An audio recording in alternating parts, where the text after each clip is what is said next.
तो हम लोग बात कर ही रहे थे कि नेशनलिज्म भैया नेपोलियन का क्या क्या रोल था, वो तो हम लोग समझ लिया, ठीक है। और भी नेपोलियन के बारे में जानेंगे अभी, रोल के बारे में कि क्या क्या रोल था नेपोलियन का फ्रेंच रेवोल्यूशन को फैलाने में इन द यूरोप। तो फ्रेंच रेवोल्यूशन अब ऑब्जेक्टिव पे निकल ही चुकी थी कि भैया पूरे यूरोप में क्या करना है, बवाल काटना है। तो जब बवाल काटना है तो बवाल काटने के लिए निकलना भी तो पड़ेगा, अपनी आर्मीज भी तो डिप्लॉय करनी पड़ेंगी।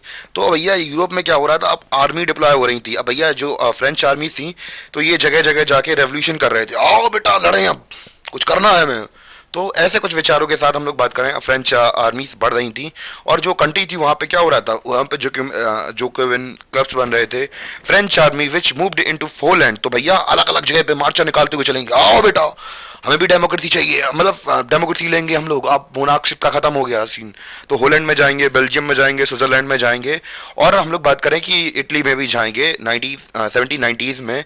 The outbreak of the revolutionary war, the French army begin to carry the idea of nationalism abroad. तो धीमे धीमे भैया जो फ्रेंच आर्मी थी वो बढ़ती चली गई आगे आगे आगे आगे और आगे। तो प्लीज नोट उतार लीजिए, ज़्यादा आप भी रेवोल्यूशनरी ना बनिए, तो काहे बता लीजिए, अच्छा लगेगा। तो ये मजा कर रहा हूँ ऐसे। तो ऐसे करके अपना जो आइडिया था फ्रेंच रेवोल्यूशन का, वो धीमे धीमे अब क्या करने लगा, बाहर जाने लगा। अब इसके बाद पहले आप लोग स्क्रीन शॉट ले लीजिए। अब इसके बाद हम लोग बात करने वाले हैं फ्रेंच आर्मीज के बारे में। तो हम लोग बात करें कि वहाँ पे सीन क्या चल रहा था, पहले आप नोट कर लीजिए जल्दी से, ठीक है।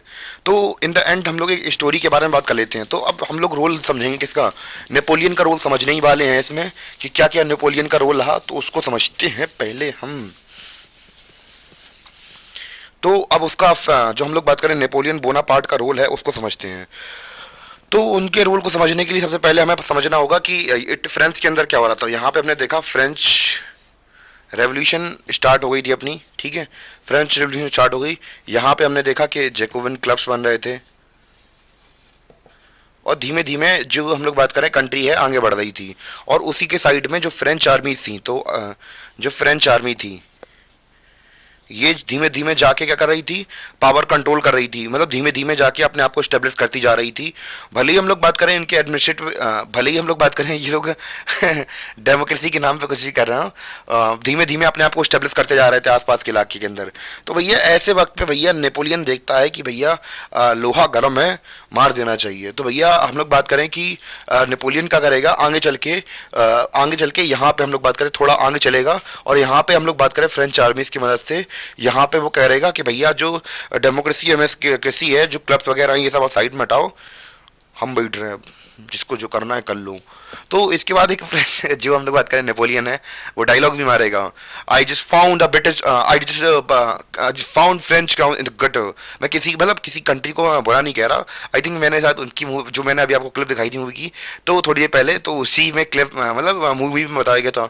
वो जब डायलॉग मारता है तो वैसे कहता, I just found the French crown in the gutters and I just was वगैरह करके कहेगा, मैंने फिर उसको ताज में ले लिया, फिर तलवार से उठाएगा ऐसे।